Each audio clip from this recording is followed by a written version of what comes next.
கண்டேன். அதை அங்கொரு காட்டிலோர் புந்திடை வைத்தேன்.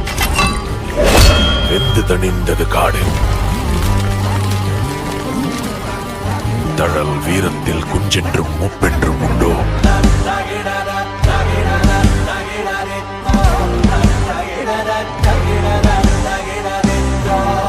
சமூகத்தின் சமநிலை தவறும் போதெல்லாம் சகலமும் அவலமாகும். மனிதத்தன்மை கேள்விக்குறியாகும். பொறுமை காத்தால் உடைமை பறிபோகும். உரிமை காக்க போராடுவதே கடமை. வீழ்வோம் என்று நினைத்தாயோ? அன்பை பறித்தாய், ஆதரவை பறித்தாய், ஆசைகளை பறித்தாய், இன்பம் பறித்தாய்,